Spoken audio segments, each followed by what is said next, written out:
अब हमारे nationalistic decision making आती है, जिसमें हम डिसीजन लेते हैं दो टाइप से, इकोनॉमिकली और एडमिनिस्ट्रेटिव मैन मॉडल के हिसाब से। दो मॉडल होते हैं। इकोनॉमिकली मॉडल वो होता है जो कि एडम स्मिथ ने दिया था। एडम स्मिथ ने कहा था कि हमारे जितने भी ह्यूमंस होते हैं उनकी सब चीज़ सेम होती है, वो ईजिली हमारे क्या कर लेते हैं, डिसीजन कर लेते हैं, उन्हें वो ईजिली हमारा कैलकुलेट कर लेते हैं कुछ भी डिसीजन लेने के लिए, प्रॉफिट अपना निकालने के लिए सब चीज़ ईजिली कैलकुलेट कर लेते हैं। लेकिन एडमिनिस्ट्रेटिव का मतलब ये था कि हमारे जो भी जितने भी पर्सन्स हैं वो अलग अलग उसके हिसाब से ही क्या करते हैं, अपना कैलकुलेशन, हर एक पर्सन अलग अलग होता है, जो कि बहुत से तो कर लेते हैं कैलकुलेटेड, बट बहुत से नहीं करते हैं। हमारी जो पॉलिटिकल पार्टीज होती हैं, जैसे कि हमारे सपोज डैट कि किसी ऑर्गेनाइजेशन में है, एक ऑर्गेनाइजेशन है जैसे कि हमारी, वो रूल्स रेगुलेशंस में लिख रहा है कि हम उसे ट्रेनिंग देंगे तो हमारा वो सुधर सकता है, तो ठीक है, नहीं सुधरता तो उसे बाहर निकाल देंगे। अगर हम, और दूसरी तरफ दूसरी ऑर्गेनाइजेशन में क्या देखते हैं हम, क्या उसी ऑर्गेनाइजेशन में लिख रहा है कि इसे ट्रेनिंग देंगे, ये देंगे,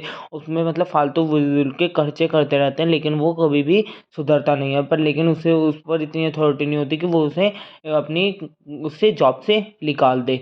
और एक होती है ऑर्गेनाइजेशन जिसमें हमारे किसी भी ट्रेनिंग नहीं देनी होती, कुछ नहीं देते, अगर वो काम नहीं कर रहा तो उसे सीधा जॉब से हटा देते हैं, तो वो हमारी एडमिनिस्ट्रेटिव होती है। और जो हमारी मतलब कि हाँ कैलकुलेट कर लेती है, मतलब कि जो सोचती है कि हाँ हो जाएगा, वो क्या होती है हमारी economic models. Techniques of decision making, पहला मैनेजरल एनालिसिस, जो कि हमारे डिफरेंट डिफरेंट पॉइंट्स पर होता है, मतलब कि पॉइंट टू पॉइंट हमारे इंक्रीज होती रहती है, टोटल यूटिलिटी में से मतलब डिक्रीज होती रहती है। हमारा आउटपुट निकल भी रहा है, कुछ चेंजेस हो भी रहे हैं, नहीं हो रहे हैं। अगर चेंजेस नहीं हो रहे हैं तो उसकी वजह से हमें क्या चेंजेस करने चाहिए, आउटपुट क्या आना चाहिए हमारा। अगर हमारे चेंजेस हो रहे हैं तो ठीक है, नहीं हो रहे हैं तो फिर हम उसे क्या कर देते हैं, और चेंज कर देते हैं। को इफेक्टिव एनालिसिस, को इफेक्टिव एनालिसिस का मतलब है कि हमारे एक दूसरे से इफेक्ट कर जाना, जैसे कि हमारे कस्टमर्स ने, वो कॉम्पिटिटर्स या कोऑर्डिनेटर्स ने, सबने एक दूसरे से इफेक्ट किया, हमारे गोल्स को अचीव किया, उसकी वजह से हमारे क्या हुआ, हमारे इफेक्ट पड़ जाते हैं। ऑपरेशनल रिसर्च का मतलब है कि हमारे जितनी भी हम रिसर्चिंग करते हैं उसके हिसाब से भी हमारे क्या होता है कि actual position to right position check out करने के बाद क्या करते हैं, उसकी वजह से भी हमारा इजीली डिसीजन ले लिया जाता है।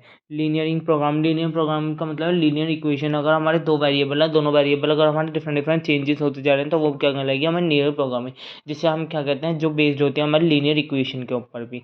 हमारे दो वेरिएबल है, वो दोनों जो वेरिएबल क्या हो रहे हैं, चेंज आउट हो रहे हैं, तो वो क्या हो गया, हमारी linear programming. Thank you so much, please exercise next video में पढ़ेंगे।